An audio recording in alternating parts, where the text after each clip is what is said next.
Welcome to satsang,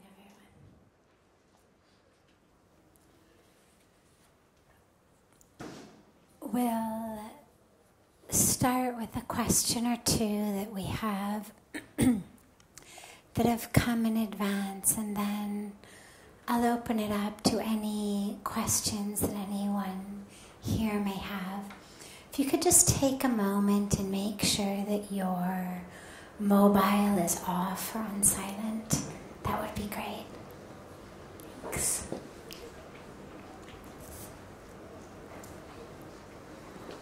How can I empower my inner source to give me strength, self-confidence, and peace wherever I am, and not look to others to feel loved, important, and enough? It's not so much about empowering your inner source, so much as simply creating the space for it. The inner source is fully empowered. The inner source is there. It's like saying, how do I empower Ganga? to irrigate my fields, to irrigate my farms, to irrigate my life. We don't have to empower Ganga. Ganga's there, Ganga's flowing. But if you've created a wall in front of your property, particularly a very high wall or wide wall, it would keep the flow of Ganga out. So the question then would become not how do I empower Ganga to flow, but simply how do I remove the wall that I've built so that the river can flow. And that's really the situation with our inner source. That flow is on, that power is on, that sense of wholeness, fullness, completion is on fully. It's there all the time. It is who you are. The problem is what we've done is we've built this wall between our awareness and that existence. And that wall is called ego. We've created that. Not on purpose, not because we're bad people, but simply because, let's take another moment and just check for those of you who have just come in, take a moment, just check. Make sure the mobile's off or on silent. Thanks. So, we've built that. That's what the ego does, is it separates us from ourselves. It separates us from the truth of who we are. That fullness, that wholeness, that infinite nature, the consciousness. Because what the ego does is it gives you a title. It gives you a role. It gives you some way of understanding yourself that's very small. Oh, you're American. Oh, you're British. Oh, you're Indian. Oh, you're Christian. Oh, you're Hindu. Oh, you're rich. Oh, you're poor. Oh, you're the CEO. Oh, you're the secretary. Oh, you're the guy in the parking garage. Oh, this is how the ego works. It gives us something. But what it gives us is so small and so separate.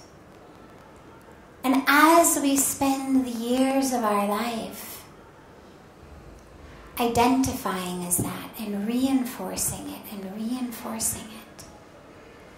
we get more and more stuck.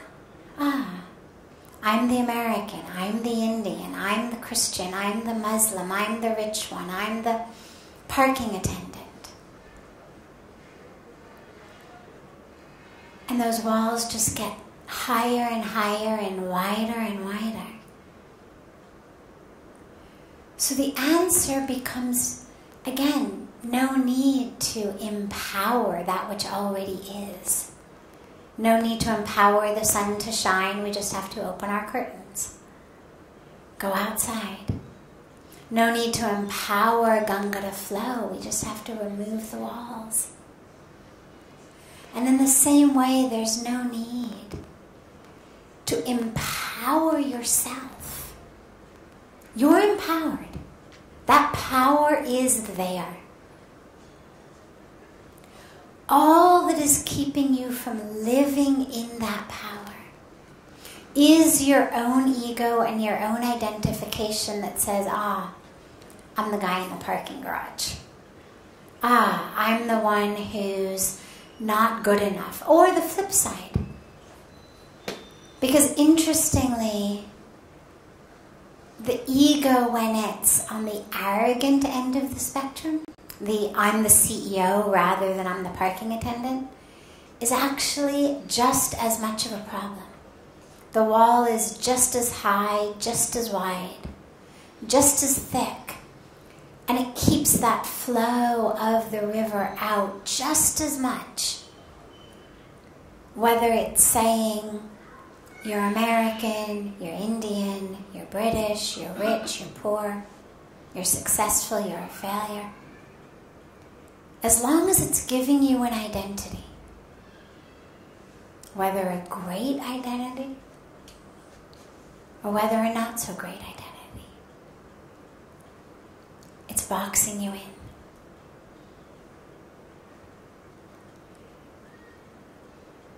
And so we have to actually empower our awareness, empower our attention to be looking at fullness rather than looking at halfness or less than halfness. Empower our attention to be looking at source, looking at content rather than form, looking at essence rather than form, looking at fullness, wholeness, truth. That's an empowerment, though, of our awareness, of our attention, of our focus. It's the same thing like saying, okay, the sun is shining. Am I going to stay behind the curtains, stay in the one room in my house that has no windows? Or am I going to go outside? In that case, it's my legs that have to be empowered, literally, to just stand up and walk out. Or my arms to open the curtains. Not the sun. The sun is already empowered. And who you are, your source, your core, your soul, your spirit, your essence, your consciousness, whatever words you use, you are already empowered. But you don't know it.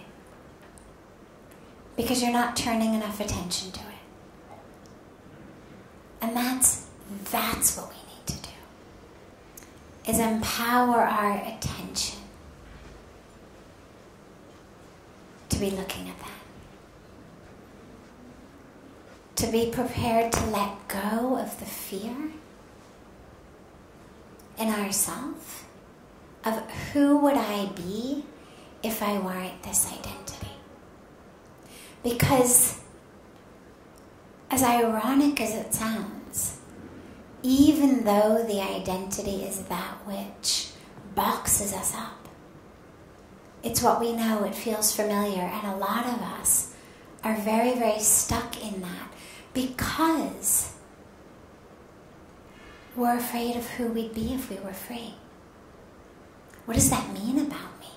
If I'm not really the victim of my upbringing, if I'm not really the victim of my mother and father, if I'm not the victim of my socioeconomic status or my color or my religion or the region of the world I come from, if I'm not a victim of that, if I'm not a victim of my genes, well then what excuse do I have for not stepping up to the plate of my life? And that's scary for a lot of us. And it's not an outer plate, it's an inner plate. I mean, sometimes it manifests in an outer sort of way, but it's not about stepping up to being the president of the company or stepping up to being the king of the world. It's about stepping up to living within yourself as who you really are. Rather than living stuck, rather than living identifying as the victim, rather than living by what your shortcomings are, rather than excusing yourself every 5 minutes of, oh, well, you know, I'm just like that because my parents did this, my grandparents did that, my teachers did this, my next door neighbors did that, the neighborhood I came in was like this, the community I grew up in was like that. This all gives us a history, yes, And it's beautiful on some level. It's always nice to know where you come from. It's nice to know what, this life is built up of. What are the building blocks? It's the stuff that introspection is made of. It's the stuff that when you connect with someone, well, okay, so my childhood, your childhood, my fears, your fears. This is, it's how we get close to people. But it's this much true of who you are. It's the most superficial layer. Or just right below the most superficial layer of how tall you are, what you weigh, what the color of your skin is, where you're from, how much you make. It's a layer beneath that, but barely. And nothing wrong with it. It's also a beautiful layer. It's beautiful to share, to open up, to be vulnerable with each other. Okay, here's what happened to me. Here's my shortcomings. Here's my fears. But not to identify as that of who you are. Not to get stuck in that layer. Because what's down below is really who we are. And living there is the truth. I remember the very, very first time that I ever snorkeled. And we were in Mexico, and I was a teenager, and the resort we were staying at had these, different activities, and one of the activities was you could go snorkeling. Another activity was you could go scuba diving. They had so many different activities, and I went snorkeling and came back, and I remember sitting at dinner that night, and I had made a bunch of friends in the resort and telling everybody about how beautiful snorkeling it had been, and everybody knows what snorkeling is, right? Raise your hand if you don't know what snorkeling is. I'm happy to explain it. I realize it may be a sort of cultural thing. Don't worry. What snorkeling is we don't have an ocean here, so it's not so common. What snorkeling is when you go into the ocean, and they give you a mask, and they give you a long tube about yay high. One end of it goes in your mouth, the other end sticks up outside the water, so that you can actually, with the mask, see in the water, so you can see all the life in the water. And because the tube goes up, you don't have to keep picking your head up to get air. You can actually kind of swim along the surface of the ocean and see all the beautiful life that lives under the ocean. And there's certain parts of the world, many of them off the different coasts of America and Mexico, where the water is very, very clear, and you can see beautiful, beautiful life under the water. So I did that the first time, and came back and was telling everyone, oh, it was so beautiful, you should see the fish and the coral and this. And they said, oh, that's nothing. You need to scuba dive. Now, scuba diving is, you don't have a tube yay high. You go hundreds of feet down into the water with actually an oxygen tank on you. I've never done it. I'm not quite that adventurous. That's exactly where the line of my adventure splits, right somewhere between snorkeling and scuba diving. But the teaching of that and that memory stayed with me, and as I've had the great blessing to live a spiritual life for so long, I've realized, oh, it's the same thing. The deeper you go, the more beautiful it is. And if you've only seen the surface of the ocean, like my mom, I could barely even get her to agree to go snorkeling. Because it takes you a little bit away from shore, and you got to go out. And so if you've never been that far out, if you've only seen the ocean from the surface, it also looks beautiful. But the minute you get a mask and you can actually see down, it's extraordinary. But that's still only the most superficial level. It's, about 1.5 feet deep, as long as the tube goes from your mouth up.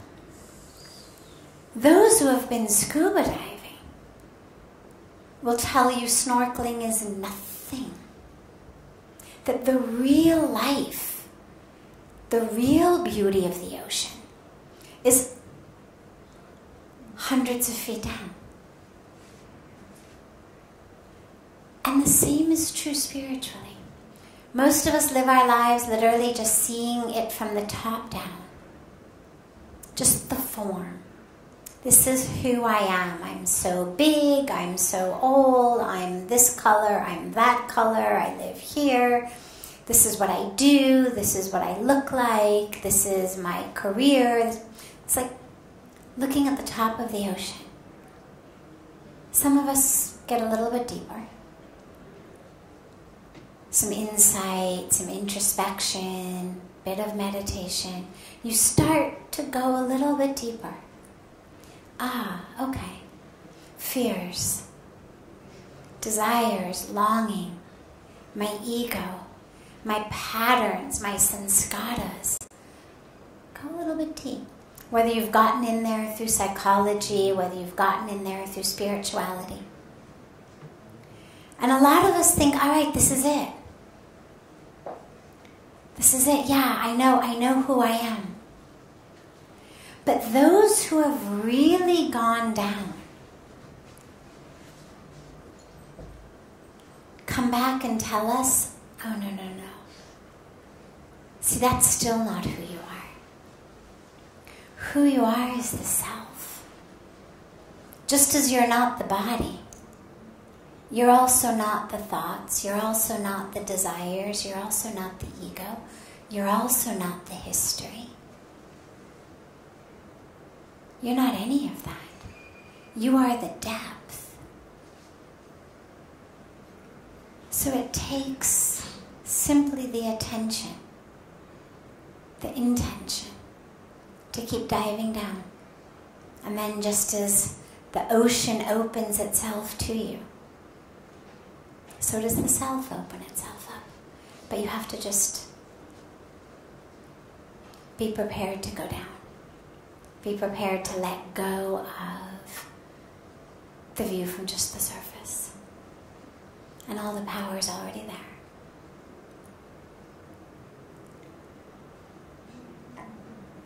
So before I take another question from advance, yes? I wanted to know how we can avoid our ego interfering in the relationships with our most loved ones. It's only when we are with our closest person that we show our ego and not with the rest of the world. How we can avoid that? How to avoid showing our ego to our closest people. Well, see, these challenges are going to come up wherever you are.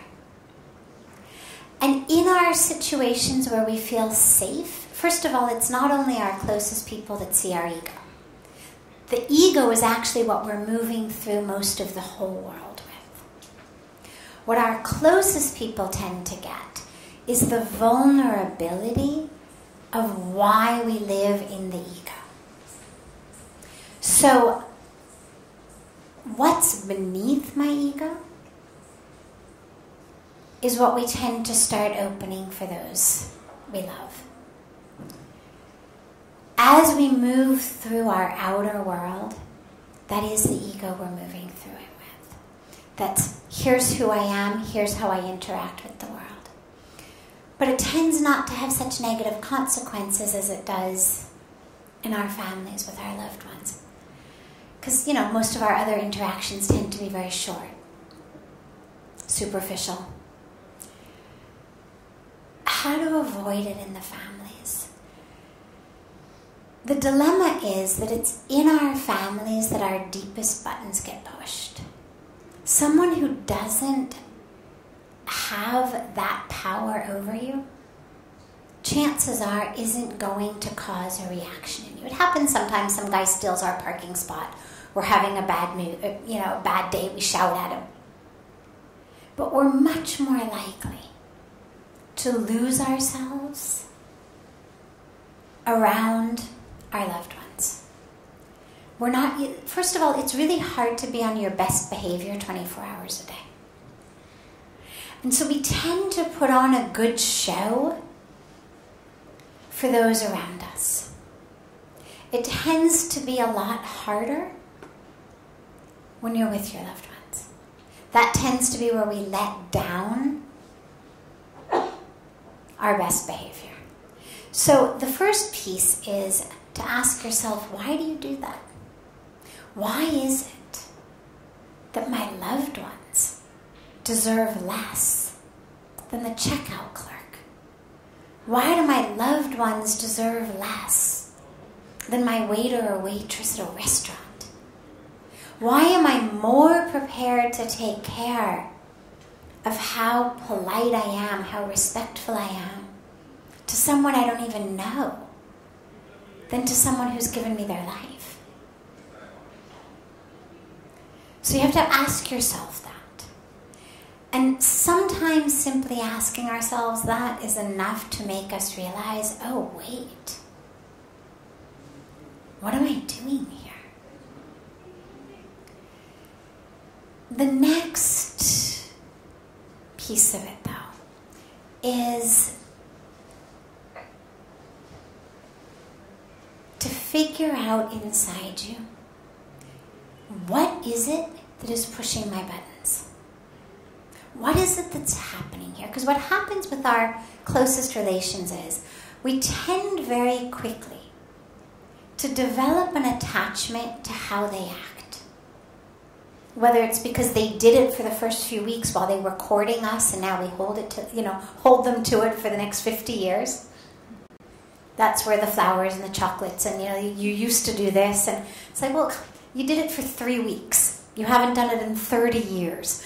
But in my mind, it's still, you used to do that. So expectations sometimes come there simply because they were on their best behavior at the beginning. But more typically, the expectations come from what we witnessed in our family of origin. The types of patterns that we've seen.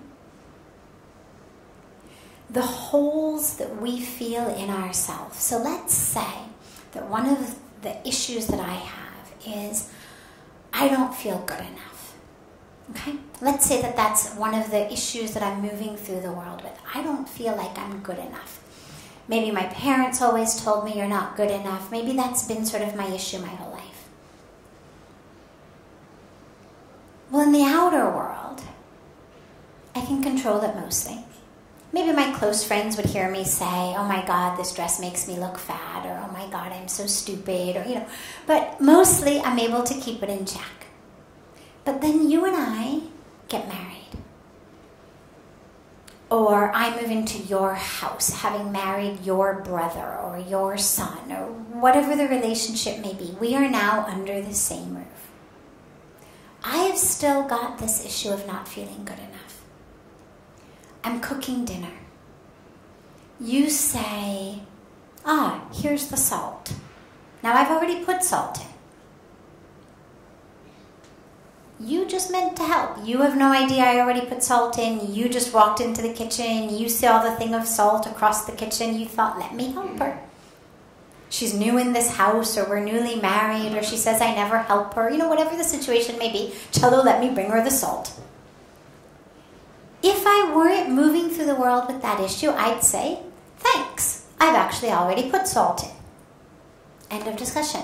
But because I have that hole in me, I say, what are you saying? Does my food not have enough salt in it?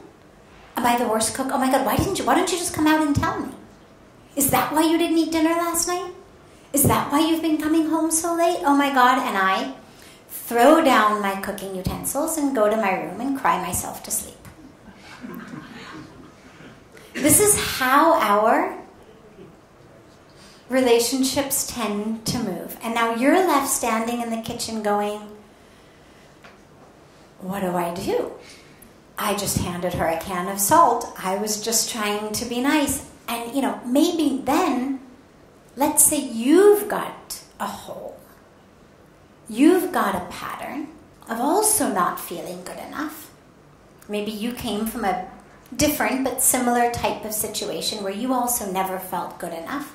This is a common epidemic, by the way. The vast majority of people move through the world not feeling good enough.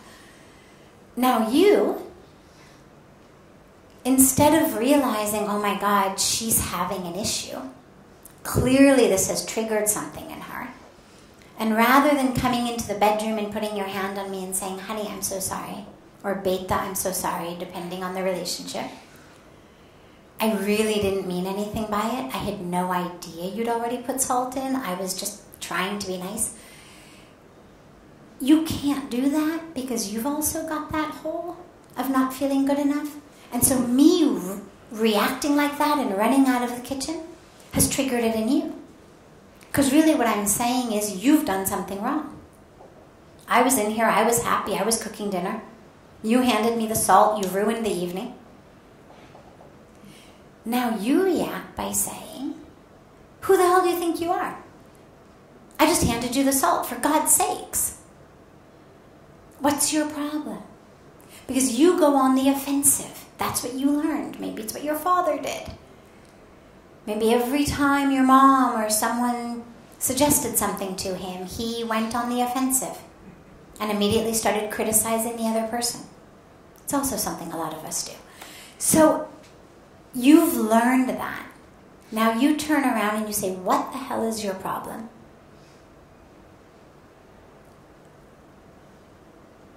I've stormed out one way, you storm out the other way. Who comes back first? God only knows. Right? Now, how do we deal with this? Well, you see it's a dance. You see it's not, and then should you find yourself in marriage counseling, she's going to say, he always criticizes my cooking. Right? He says I'm not a good enough cook. Everything I do, nothing is good enough. And he's like, I never said this. I handed her a can of salt once. She's walked into this relationship carrying this. But you may not know that. The psychologist or whoever you're sitting with may be able to see it. But you're going to both walk in saying the other one is the problem. I'm going to say, you criticize everything I do. I can't do anything right. Evidenced by the fact that you handed me a can of salt. You're going to say, I'm crazy. I react to everything. I misunderstand everything you say. I don't understand you. Evidenced by a reaction that I had that has nothing to do with you and everything to do with my family. The one I came from, not the one I married into. And this is where it's so important to understand that ego and then work with it. And this is where introspection is so important. So that you know. He hands you the can of salt and you feel it. You feel it inside you. Ooh. Right? And you're just about to question. And this for me on a personal level has been by far the most valuable question I have ever asked myself, and I ask it to this day. Is there an alternative? It is my favorite form of self-therapy. Simply, is there an alternative? Okay, inside, ooh. Okay, I know how to do that. That's my default reaction. And I'm not saying you're wrong. I don't berate myself. I don't say you're stupid. I don't say you react. Nothing. Simply a question. Is there an alternative? And I have yet to have a situation where I've asked the question and found that no, there is no alternative. There's always an alternative. Always an alternative. Is there another way? Doesn't mean you always have to choose the other way. Doesn't mean you even have to choose it right now. But simply knowing that there is another way creates that space of it's not, well, I had to run out. I had to cry because my God, didn't you see him criticizing my food? But it simply opens up the space. There might be another way. And since staying married, staying happy, staying peaceful is all of our highest goals, presumably. I mean, presumably nobody has the highest goal of, how miserable of a marriage you can have, or how many divorces you can go through, or how miserable your life can be. Since being peaceful and joyful is always our highest goal, when you say to yourself, might there be an alternative, then the question becomes, well, all right, how else might I respond? How would someone who didn't have this particular hole, this pattern, this ego situation respond? Imagine for a moment I didn't feel less than. How would I respond? And let me try that one on. See how that fits. And what you find is when you do it, it feels really good. It fits really well. And the situation then resolves. And as you've done that, it then impacts the other. Normally we just go through literally hitting each other's buttons, bouncing off each other like this. But if I don't do that, the example that I love on this is, let's say that you and I both are holding opposite ends of a string, okay? We're both pulling. If I let go, even you're still pulling, that string goes slack in your hands. All of the tension in the string has gone 100%. We usually talk in relationships about 50-50. Well, okay, I'll go 50%. If you'll come 50%, we've got to do this compromise thing. And if you can, great. But realize that whether you look at it through the law of physics or the law of love or the law of spirituality, the truth is, if I simply let go of the tension from my end, 100% of it disappears. I don't need you to let go. 100% of it goes. So if I make a commitment, I'm not going to do this tension thing. I'm going to always choose the alternative, whatever it may be. Because I'm choosing peace. I'm choosing love. I'm choosing a happy marriage. And that choice I have. And that choice everyone has. Okay? Wonderful. Have a beautiful rest of your night, and we'll see you all tomorrow.